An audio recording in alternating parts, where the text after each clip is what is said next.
Hey YouTube, it's John here, and I am back again with another video. I know I posted earlier this week, but I just couldn't help but let you guys know about changes that are evolving in my financial independence journey. So if you watched my budgeting video earlier this week, you know that I recently won $20 to use for a free stock.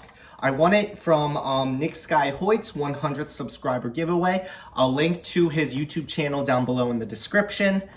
Oh, and I also won this bag of rubber ducks.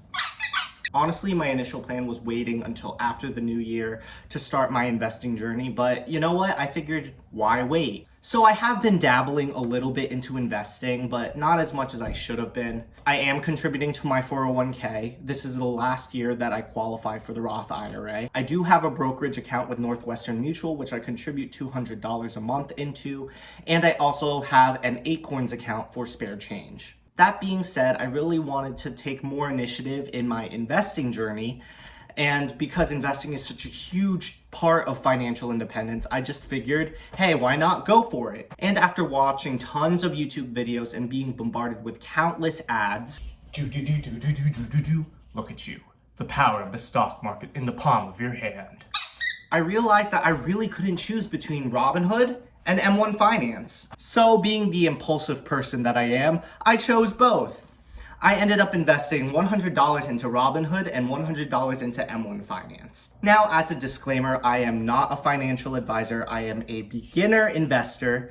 So this is going to be a completely new experience for me. That being said, please bear with me and please offer any constructive criticism you have, because honestly, I still don't know what I'm doing. But this is just to detail my financial journey, all my ups, my downs, my mistakes, and my triumphs. All right, without further ado, let's get started.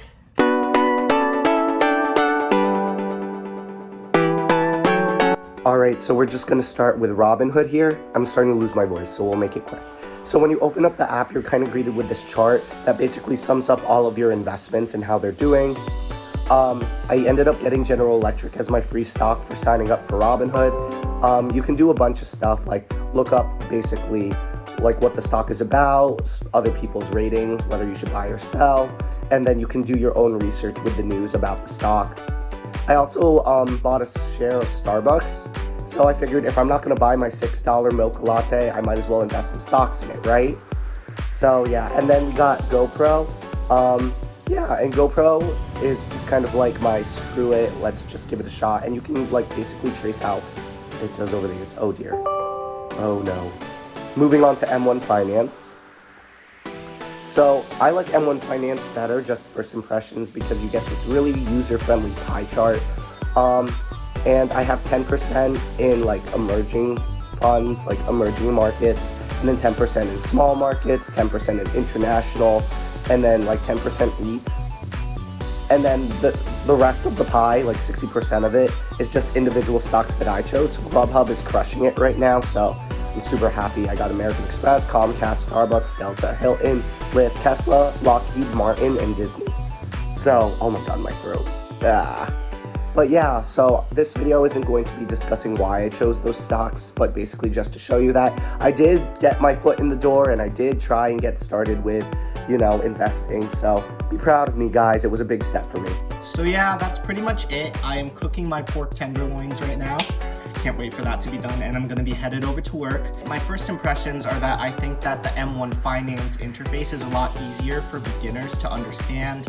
And I also favor M1 Finance because they allow you to invest in fractional shares, so you don't have to buy like the entire stock. So for someone like me who doesn't have enough money to invest right now, it's a lot easier to get my foot in the door as compared to Robinhood. That being said, I'm gonna keep both apps for now and just see where it gets me. And as I said before, YouTube, I'm very open to any constructive criticism or any recommendations. But yeah, I think that this is gonna be a really interesting experiment to compare Robinhood and M1 Finance. So yeah, all right, until next time, YouTube.